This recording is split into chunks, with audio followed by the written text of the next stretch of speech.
Bonjour, j'ai le plaisir de souhaiter la bienvenue à ceux qui nous connaissent ou à ceux qui nous rejoignent pour la première fois à l'église Impact à Avranches. J'espère que vous allez vraiment tous et toutes très bien et on se réjouit de vous voir ou revoir en vrai, mais pour l'instant, on continue les cultes par ce biais-là jusqu'à fin juillet. On vous tiendra au courant de la suite. Ce matin, j'ai un verset, j'ai un psaume à cœur et je vais vous le partager. Et après, on prendra un temps de prière. C'est le psaume 147, les versets 1 à 9. Louez l'Éternel, car il est bon de célébrer notre Dieu, car il est doux, il est bienséant de le louer. L'Éternel rebâtit Jérusalem, il rassemble les exilés d'Israël. Il guérit ceux qui ont le cœur brisé et il panse leurs blessures. Il compte le nombre des étoiles, il leur donne à toutes leur nom. Notre Seigneur est grand, puissant par sa force, son intelligence n'a point de limite. L'Éternel soutient les malheureux, il abaisse les méchants jusqu'à terre. Chantez à l'Éternel avec action de grâce, célébrez notre Dieu avec la harpe. Il couvre les cieux de nuages, il prépare la pluie pour la terre, il fait germer l'herbe sur les montagnes. Il donne la nourriture au bétail, aux petits du corbeau, quand il crie. Seigneur, merci. Merci parce que c'est toi qui nous permets de nous connecter avec toi et d'être de ce fait connectés les uns aux autres. Merci parce que tu as fait toutes choses pour chacun d'entre nous et chacune d'entre nous. Tu continues à œuvrer et tu vas continuer à œuvrer dans nos vies, dans celles de nos proches, dans nos familles, pour nos amis, pour nos collègues. Merci parce que ce matin, on veut te louer, on veut t'adorer, on veut te célébrer. Merci parce qu'on a cette liberté de le faire dans ce pays.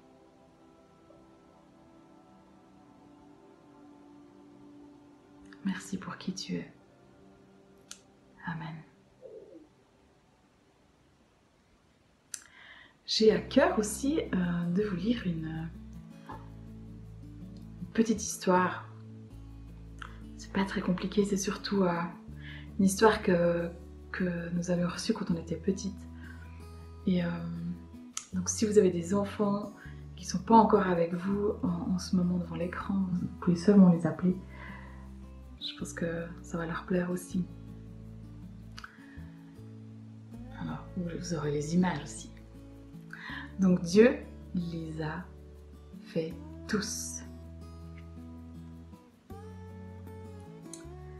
Dieu a fait les papillons. Dieu a fait les abeilles et le miel.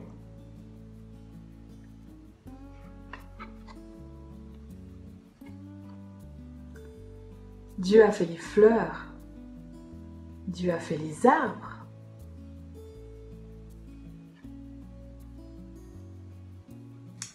Dieu a fait les chenilles. Dieu a fait les branches et les feuilles.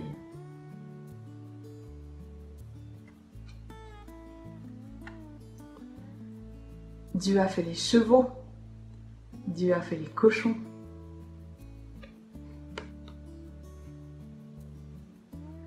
Dieu a fait les moineaux et Dieu m'a fait. Dieu t'a fait, Dieu t'a faite et tu es une créature merveilleuse. Que pendant ce temps de louange, je vous encourage à dire merci à Dieu pour tous ses bienfaits, pour tout ce qu'il a créé, pour tout ce qui vous permet de vivre.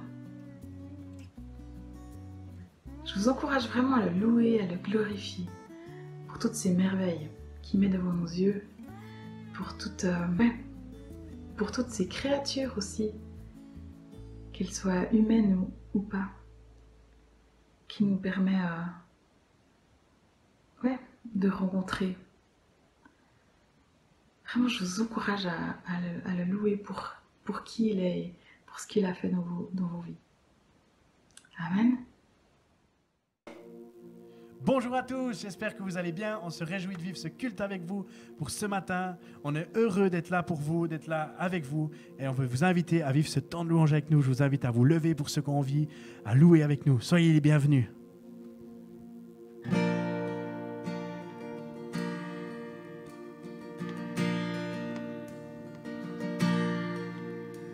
Notre Père dans le ciel, que ton nom soit sanctifié.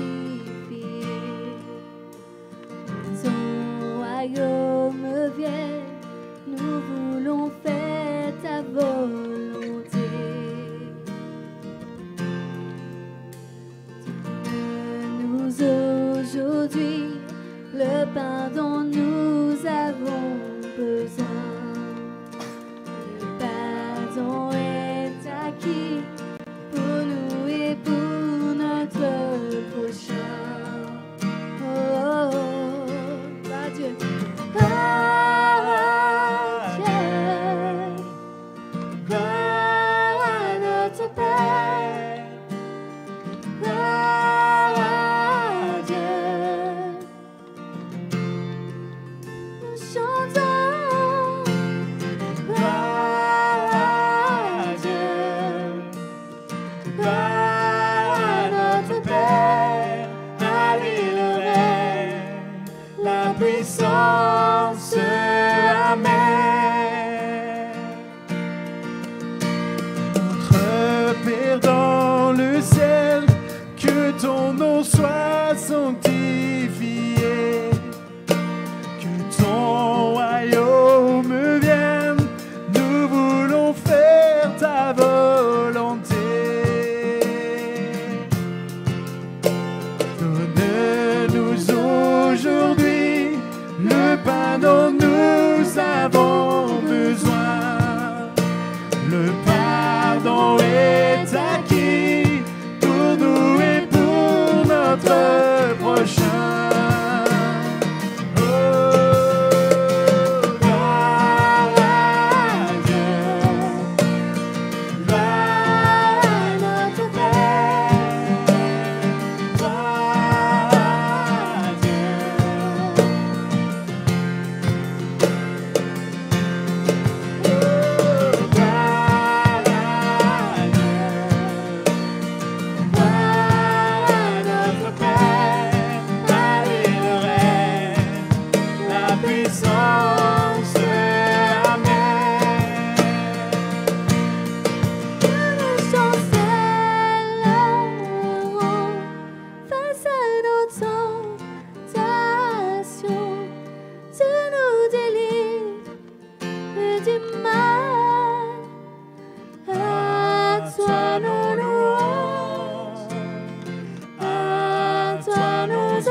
puissance.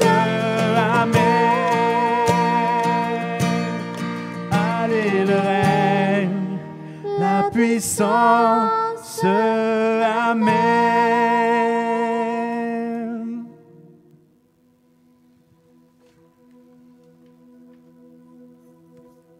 Oh oui, Seigneur Jésus, à toi la gloire, à toi toute la puissance, à toi tout l'honneur.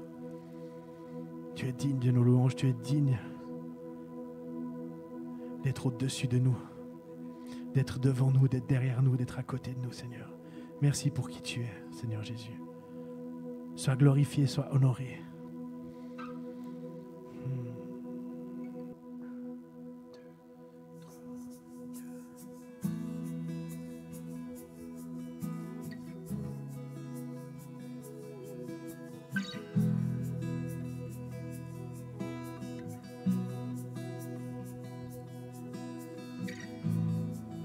Oh, quelle paix dans ces moments, dans le calme de ta présence, quand le bruit faiblit et tu parles à mon âme.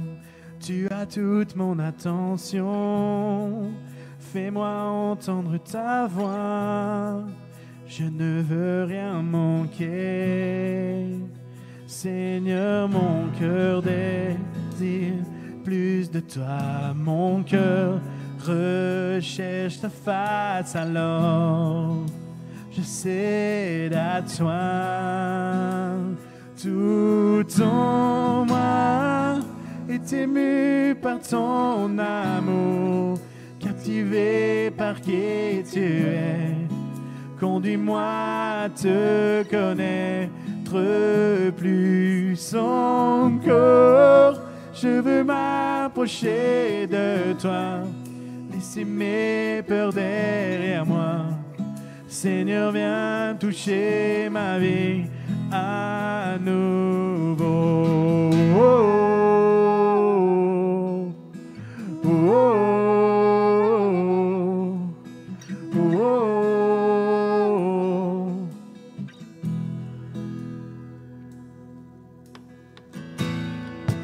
Comme le soleil à l'aurore, comme la brise dans la nuit, ta paix me restaure, tu me donnes la vie.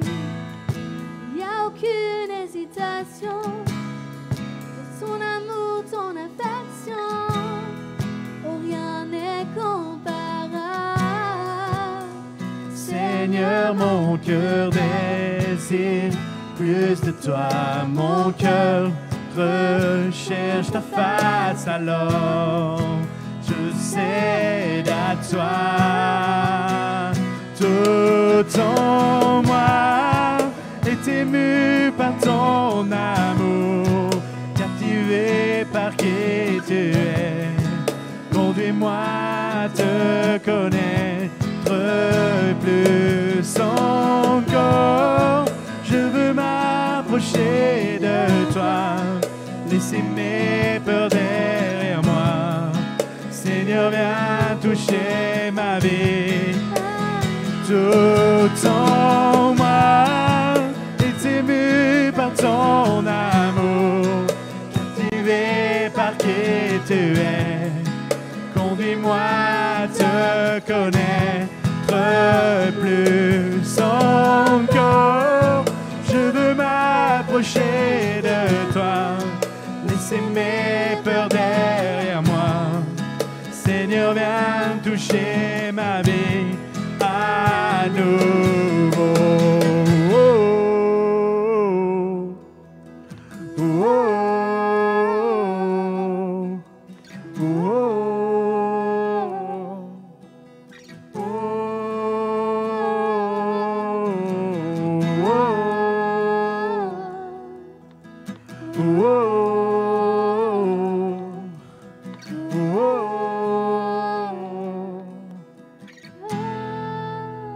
Toi, j'ouvre mon cœur, Seigneur.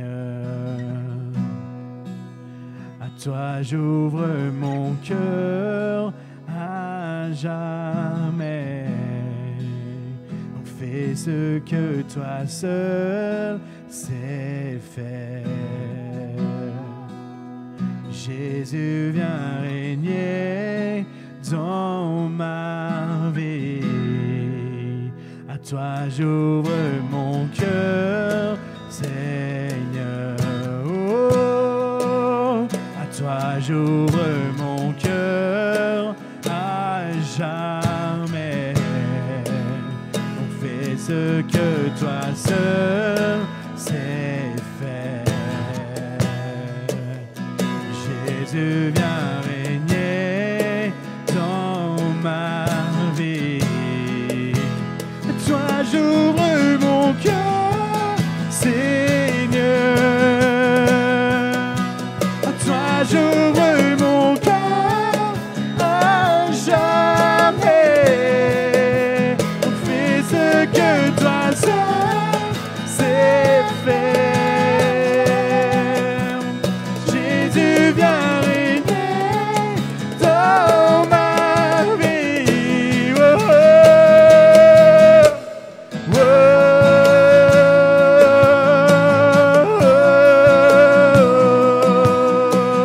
oh, oh,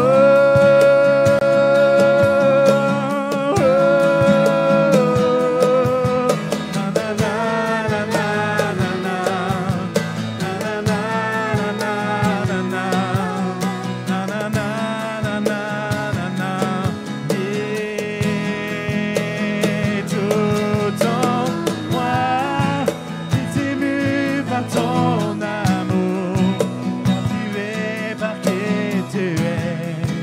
Conduis-moi à te connaître plus encore. Je veux m'approcher de toi, laisser mes peurs derrière moi. Seigneur, viens toucher ma vie. À tout en moi est ému par ton amour, captivé par qui tu es. Conduis-moi à te connaître plus encore. Je veux m'approcher de toi, laisser mes peurs derrière moi. Seigneur, viens toucher ma vie à nouveau. Oh, oh, oh,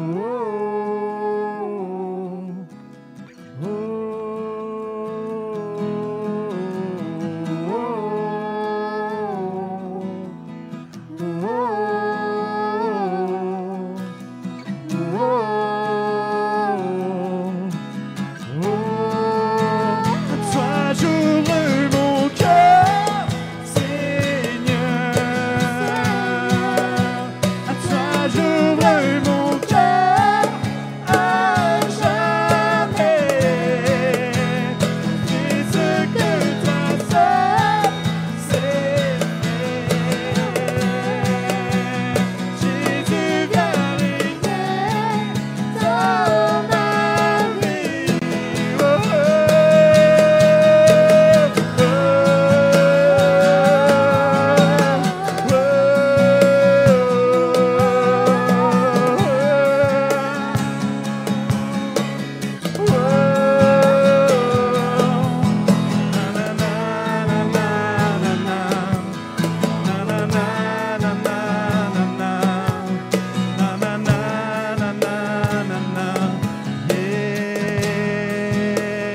tout en moi est ému par ton amour, captivé par qui tu es. Conduis-moi à te connaître plus encore. Je veux m'approcher de toi, laisser mes peurs derrière moi. Seigneur, viens toucher ma vie à nouveau.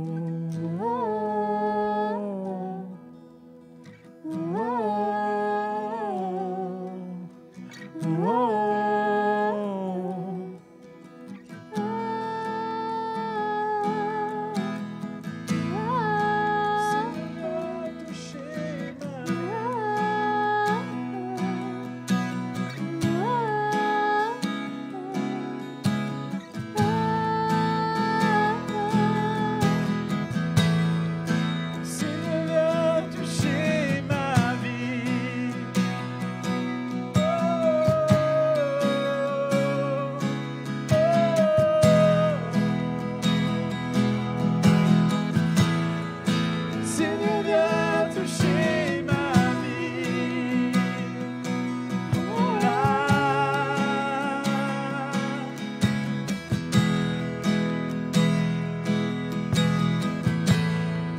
Seigneur, viens toucher ma vie.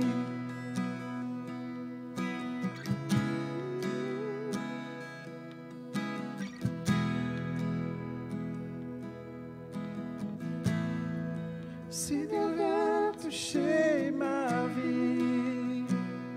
Je te la laisse.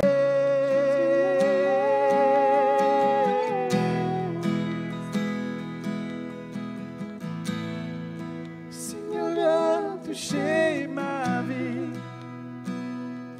Prends-la.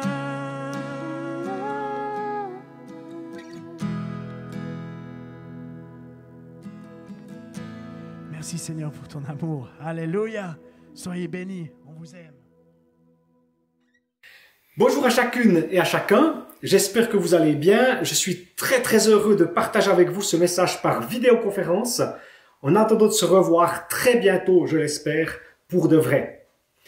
Rappelez-vous, le 10 mai dernier, Jonathan Thomet nous a donné un excellent message sur le thème de la culture de l'honneur. Et puis, tout à la fin de son exposé, Jonathan a dit quelque chose qui m'a fortement interpellé et que j'aimerais reprendre avec vous ce matin. Je cite. Il a dit ceci. « Jésus est Dieu. C'est lui qui appelle tout être humain à la réconciliation avec lui pour que tous puissent enfin remettre chaque créature, chaque création à sa juste place dans sa vie, selon ce que Dieu a prévu depuis toujours. C'est lui qui nous appelle à honorer la création et les créatures et le Créateur. » Et je me suis donc demandé si et comment, en tant que fils et filles de Dieu, nous pourrions et devrions honorer la création. J'ai donc commencé à me documenter et à travailler sur ce sujet.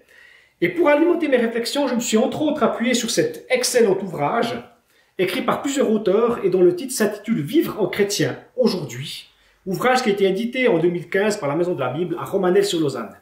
Et dans ce bouquin-là, il y a tout un chapitre de plus d'une centaine de pages qui est consacré au thème de la nature. Donc nous allons maintenant faire ces 100 pages et je vous dis non, pas du tout.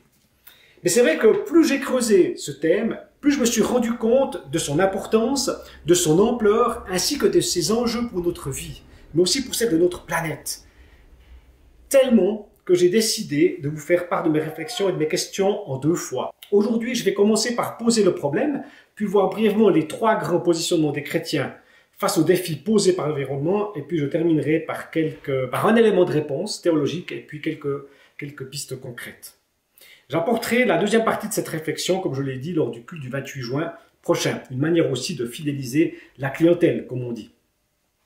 La création, la nature, l'environnement, le développement durable, tout le monde en parle et tout le monde est concerné.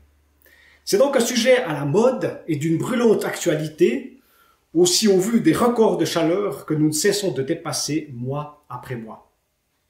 Ce message nous parvient de tous les côtés. Notre style de vie actuel, je veux parler de la manière dont on vit ici en Europe ou en Amérique du Nord, va devoir changer drastiquement dans les années qui viennent parce qu'il est fondé sur une consommation excessive des ressources de notre planète. Peut-être qu'à l'heure où je vous parle, on a d'ores et déjà épuisé les ressources 2020 de notre planète. Au cours des 2 derniers siècles, la révolution industrielle, la société de consommation ont fait exploser la quantité d'énergie et d'autres ressources naturelles nécessaires au fonctionnement de notre société. Pendant la même période, la population mondiale a presque été multipliée par 10. Ainsi se pose cette question tout à fait nouvelle. Aurons-nous assez? Parallèlement, l'ampleur prise par les activités humaines est devenue telle que certains de leurs effets collatéraux apparaissent comme des menaces pour la planète qui est notre cadre de vie. Des phénomènes tels que les changements climatiques ou la perte de la biodiversité, dont on ne mesure encore pas tous les éléments, se manifestent de différentes manières sur tous les continents et nous placent face à une autre question. Notre Terre sera-t-elle encore vivable dans 30 ans, dans 50 ans ou dans 100 ans? Ce sont des questions inédites, complexes et dont l'enjeu est crucial. Elles sont à la fois d'ordre scientifique, sociétal, économique, politique. Quasiment aucun secteur de la société n'y échappe. Et en fin de compte, toutes ces questions nous renvoient à une interrogation beaucoup plus profonde, fondamentale. Quelle est la vocation de l'homme dans cette situation? Doit-il surmonter la crise actuelle comme il en a surmonté d'autres, grâce à ses capacités intellectuelles, techniques, et en sortir plus dominateur encore? Doit-il disparaître par sa propre faute et laisser la planète prendre un nouveau départ, mais sans lui? Ou doit-il changer sa manière d'être et d'agir pour mettre en œuvre un développement durable? Face à toutes ces interrogations, il y a 3 attitudes principales que l'on retrouve chez les chrétiens. La première, nous nous disons que de toute façon, le monde court à sa perte et qu'il n'y a là rien de nouveau. La Bible l'a annoncé depuis longtemps et c'est comme ça. Et dans cette position-là, l'urgence consiste à proclamer la bonne nouvelle du salut en Jésus pour que le plus grand nombre possible de nos contemporains soient sauvés et qu'ils échappent ainsi avec nous à la catastrophe qui se profile à l'horizon. Et à moins que Dieu, dans sa grâce, ne décide de nous accorder encore un temps de patience, eh bien, auquel cas, il se chargera lui-même d'endiguer le changement climatique, de pourvoir à nos besoins en énergie, en eau et en nourriture saine. La deuxième attitude, c'est de rappeler que certaines racines de la pensée écologique sont des philosophies auxquelles nous ne pouvons pas adhérer. Et en effet aujourd'hui encore, on ne peut que désapprouver les idées et les méthodes de certaines personnalités et mouvances prétendant promouvoir un développement durable. Nous aimons d'ailleurs souligner que certains vont jusqu'à accuser les chrétiens d'être responsables de la crise écologique dans laquelle nous sommes empêtrés. On préfère alors se tenir à l'écart pour ne pas tomber dans le piège d'un attelage disparate avec des non-chrétiens.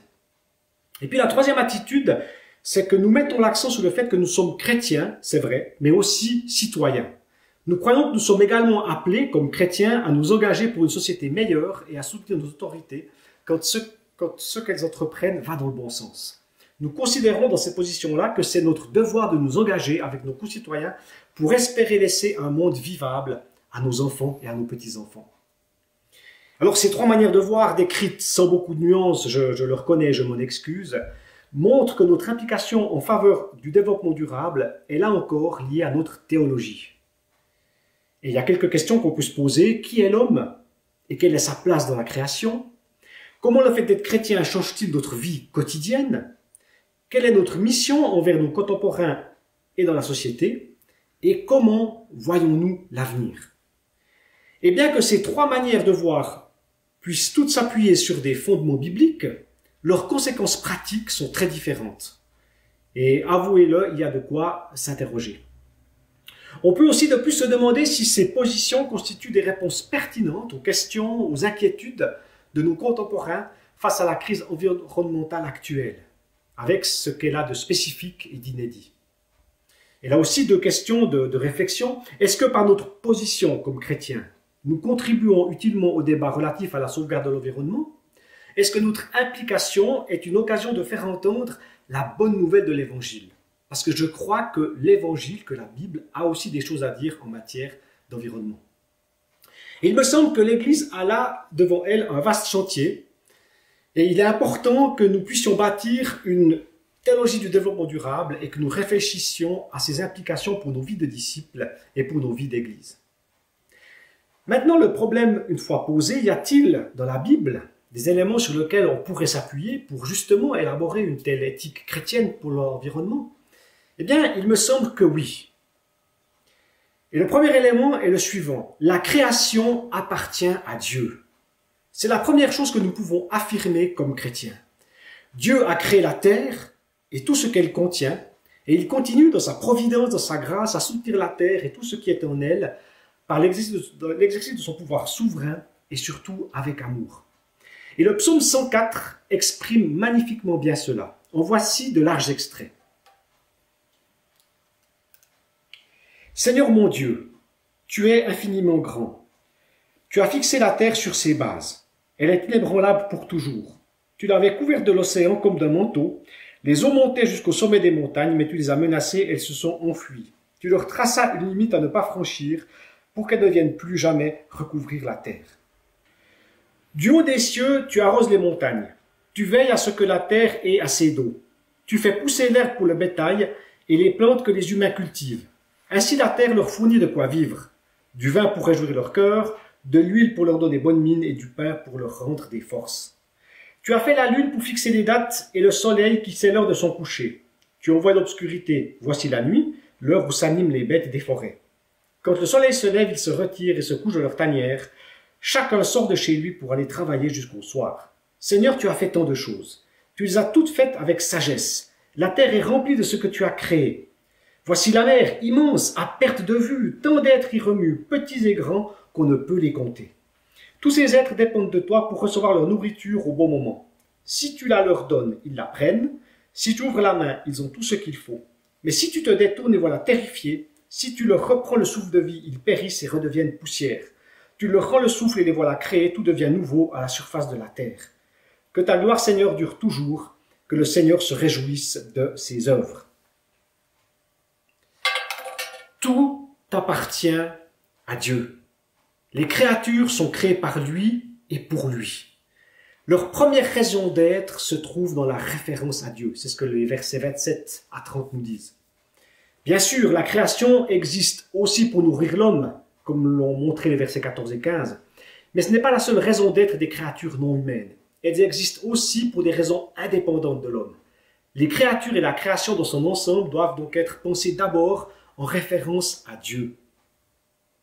Je rappelle ici que la perspective biblique, elle est fondamentalement théocentrique, c'est-à-dire centrée sur Dieu, et non pas anthropocentrique, centrée sur l'être humain.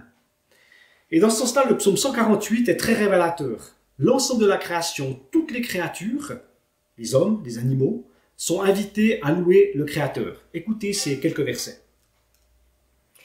Acclamez-le, vous tous ses anges. Acclamez-le, vous toutes ses troupes. Acclamez-le, soleil et lune. Acclamez-le, vous toutes étoiles brillantes. Acclamez-le, espaces les plus élevés des cieux, et vous aussi, masse d'eau plus haute encore. Depuis la terre, acclamez le Seigneur. Acclamez-le, océan et monstres marins. Vous aussi, feu et grêle, neige et brouillard, vent de tempête qui est soumis à sa parole. Acclamez-le, montagnes et collines, arbres fruitiers et tous les cèdres, animaux sauvages ou domestiques, oiseaux et reptiles. Acclamez-le, roi de la terre, et vous aussi tous les peuples, les princes, les dirigeants de la terre, garçons et filles, jeunes et vieux. Acclamez-le. Acclamez le Seigneur, car lui seul porte un grand nom, sa majesté s'étend sur la terre et les cieux. Tout le monde en prend pour son grade. Tout le monde est appelé, la création, les créatures, à acclamer le Seigneur. La création existe donc d'abord et avant tout pour Dieu. Il a créé le monde pour sa gloire. Et puis, si je reviens au psaume de tout à l'heure, au verset 31, Dieu prend plaisir à sa création. Et ce verset fait écho avec cette parole du chapitre 1er de la Genèse. Dieu vit que cela était bon, et qui revient à plusieurs reprises dans ce chapitre comme un refrain. Versets 4, 10, 12, 18, 21, 25, 31. Et vous savez comment ça se termine. Au moment où Dieu crée l'être humain, non seulement cela était bon, mais cela était très bon. Au verset 24, tout ce que Dieu a créé est parfait et a été fait avec sagesse. L'ordre du cosmos, l'harmonie de son fonctionnement sont comme un témoignage et un reflet de la sagesse divine. Celle-ci se déploie en particulier dans l'équilibre écologique, la place donnée à chaque élément dans la nature, la manière dont les espèces sont reliées les unes aux autres. Pensons juste là une seconde à la chaîne alimentaire, par exemple. L'ordre des écosystèmes est une démonstration de la sagesse et du génie de Dieu. Même après l'entrée du péché dans le monde, la bonté de la création continue à briller et peuvent être reconnues par l'homme. Ainsi, la création continue à porter témoignage de la perfection de Dieu et à susciter la louange envers lui. Comme le disent le psaume 19, verset 2. Les cieux proclament la gloire de Dieu. La voûte étoilée révèle ce qu'il a fait. Et puis également Romains 1, 19 à 20. Et pourtant, ce que l'on peut connaître de Dieu est clair pour eux. Dieu lui-même le leur a montré clairement. En effet, depuis que Dieu a créé le monde, ses qualités invisibles, c'est-à-dire sa puissance éternelle et sa nature divine, se voient fort bien quand on considère ses œuvres. Les humains sont donc inexcusables. La destruction de la nature enlève donc à l'homme, à l'être humain, des occasions de louer le Créateur en admirant sa sagesse dans l'équilibre des structures créationnelles. Tout appartient à Dieu, y compris l'environnement dans lequel nous évoluons. Et pour moi, honorer la création commence premièrement par être conscient de l'énorme cadeau que Dieu nous fait en nous plaçant sur cette planète. Mais honorer la création, ça continue aussi en étant conscient de la responsabilité que Dieu nous confie vis-à-vis de cette même planète. Notre terre est unique. Elle produit de la nourriture en suffisance, Mais toutes ces ressources ne sont pas renouvelables, d'où l'importance de les utiliser avec parcimonie. Je suis un adepte des petits pas. Je crois que chacun de nos gestes quotidiens, petits, en faveur de l'environnement, mis bout à bout, peut réellement faire une grosse différence au final. Et c'est pourquoi j'aimerais, dans les quelques instants qui me restent, vous parler de quelques gestes possibles, chez soi, faciles à mettre en pratique au quotidien. La plupart de ces gestes, j'imagine que vous les connaissez, mais un petit rappel peut faire du bien. D'abord, privilégiez la douche au bain. Savez-vous qu'une douche, c'est 2/3 d'eau en moins que le bain. Boire l'eau du robinet. Parce qu'en Suisse, l'eau du robinet est relativement bonne, elle est même très bonne, et c'est une économie d'emballage de transport par rapport à l'eau en bouteille. Utiliser des ampoules basse consommation d'énergie, ou mieux, éteindre la lumière partout où elle n'est pas nécessaire, ainsi que les appareils électriques inutilisés. Je rappelle que mettre en veille ne suffit pas. Un appareil en veille continue de consommer, donc éteignez le bouton off. En hiver, s'habiller un peu plus afin de pouvoir diminuer le chauffage de quelques degrés. Utilisez des solutions d'emballage réutilisables, comme celle-ci là. Alors, je ne sais pas trop ce que c'est, vous trouvez ça à la boutique à votre livre, entre autres, plutôt que du papier d'alu ou de film alimentaire, parce que ça, c'est réutilisable et c'est sympa. Le papier d'alu, une fois que vous l'avez utilisé une fois, vous allez le jeter. Autre aspect, trier ses déchets et les recycler autant que possible. Enfin, ceux qui me connaissent rigoleront, parce que vous savez que je suis un fada de ça, utilisez le dos des lettres comme papier de brouillon, ou mieux encore, demandez-vous s'il est vraiment nécessaire d'imprimer tel ou tel document. Mais en attendant, cette magnifique feuille-là aura une seconde vie avec Stéphane, en servant d'impression pour son prochain message, par exemple. Recoudre ses habits plutôt que de les jeter. Pondre sa lessive sur des fils plutôt que d'utiliser le sèche-linge électrique. Et peut-être davantage pour les propriétaires, envisagez d'installer des panneaux solaires sur votre toit, ou bien lors du renouvellement de la chaudière à mazout, envisagez de passer à un chauffage plus écologique, pompe à chaleur, chauffage à bois, etc. Pourquoi pas consacrer une partie de son gazon pour jardiner, même se mettre un peu à faire de la permaculture, ou alors ne pas faucher ce gazon, et ainsi permettre à une multitude d'insectes et autres organismes de s'y développer en harmonie. C'était quelques exemples concrets. Moi, ce qui m'encourage ici, c'est que la plupart d'entre vous, non seulement connaissez ces gestes, mais que j'imagine que la plupart d'entre vous, vous les mettez d'ores et déjà en pratique, n'est-ce pas? Et c'est très bien. Et comme vous pouvez le constater, ce ne sont pas les idées qui manquent. Alors, je vous propose un petit défi. Envoyez-moi par courriel dans les 2 prochaines semaines toutes vos combines à vous pour ménager l'environnement, les ressources naturelles. Parlez-moi de tous vos gestes quotidiens en faveur de l'environnement. De telle manière que je pourrai ainsi reprendre l'une ou l'autre de vos suggestions lors de la deuxième partie de ce message qui sera donné donc le 28 juin prochain. Est-ce que vous êtes prêts à relever ce défi? J'attends vos idées avec impatience. Pour conclure, nous l'avons vu, la question de l'environnement est d'une brûlante actualité. Elle concerne tout le monde et est l'objet de préoccupations internationales. Les chrétiens, comme les autres, ont donc leur mot à dire et leur rôle à jouer. Honorer la création, la respecter, en prenant grand soin, en la gardant, c'est en fin de compte honorer Dieu, le créateur de toute cette belle nature qui nous entoure. Je vous souhaite donc de passer un beau dimanche et pourquoi pas, même si la météo qui s'annonce est un peu moins bonne que celle que nous avons eue le week-end passé, d'aller découvrir, à pied ou à vélo, un de ces beaux coins que Dieu a mis tout près de chez vous, rien que pour vous, pour votre plaisir et pour son plaisir à lui, pour le sien. À toi de jouer. Bon dimanche. Merci à vous. Merci à l'équipe de Louange de nous avoir emmenés plus près du Père. Et merci pour votre travail que vous fournissez à chaque fois. Merci pour vos dons que vous mettez au service du Seigneur et à notre service aussi. Merci beaucoup et soyez vraiment bénis. Et merci à toi, Stéphane, pour ce message qui interpelle, qui remet en question, qui permet certains peut-être alignements. Et on se réjouit de la suite, qu'on puisse avoir des clés concrètes et qu'on puisse avancer pour toujours être plus en cœur à cœur avec le Seigneur. Donc sois béni, Stéphane. Et aujourd'hui, c'est un jour spécial. J'ai envie d'honorer un certain groupe de personnes. On serait tous ensemble. J'aurais envie de vous inviter devant pour prier pour vous. On ne peut pas le faire comme ça aujourd'hui, mais c'est pas grave. Vous pouvez quand même vous lever chez vous. S'il y a des personnes autour, elles peuvent venir autour de vous pour prier pour vous.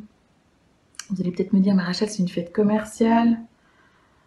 C'est du business, on devrait le faire tous les jours, d'honorer ces personnes. Vous avez complètement raison et c'est sûr, on devrait le faire tous les jours. Mais aujourd'hui, c'est l'occasion de le faire. Aujourd'hui, c'est une fête un peu spéciale et c'est l'occasion justement de faire la fête pour ces personnes. Et moi, j'ai envie de prier pour vous, cher papa.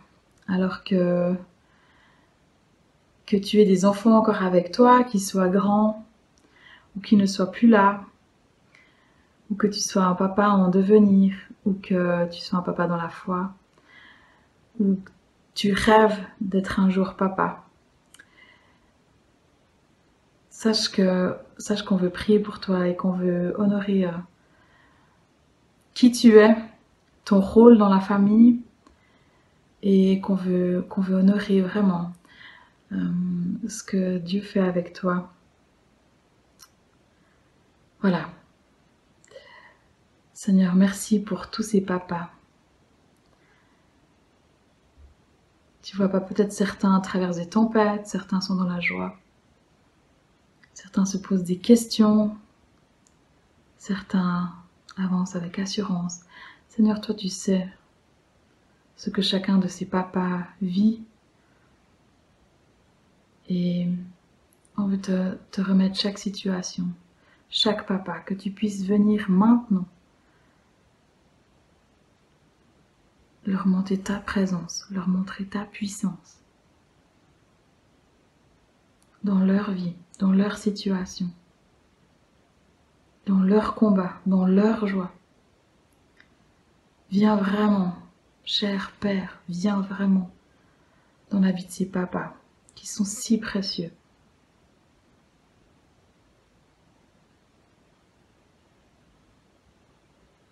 Que tu puisses guérir les blessures, que tu puisses guérir les maladies, que tu puisses insuffler une nouvelle vie, que tu puisses générer des transformations,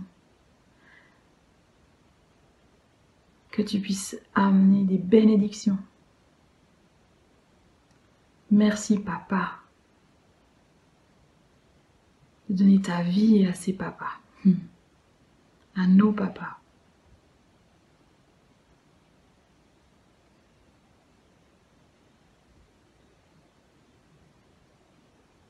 Amen.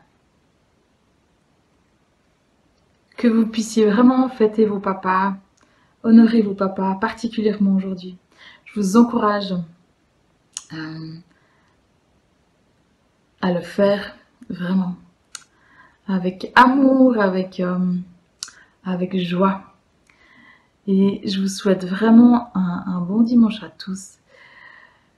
Je vous rappelle encore que si vous voulez donner vos offrandes, on vous encourage à les donner dans votre église. Donc si vous êtes de notre église, les liens s'afficheront après. Et puis si vous êtes d'une autre église, on vous encourage à donner dans votre église. Par contre, si vous voulez faire des dons, vous êtes libre de faire des dons. Et on vous en remercie déjà. Soyez bénis vraiment pour cette journée, soyez fortifiés, encouragés pour cette semaine. Je vous souhaite à tous vraiment un bon dimanche et une bonne semaine et j'espère vous revoir très bientôt. Ciao. Bonsoir à tous.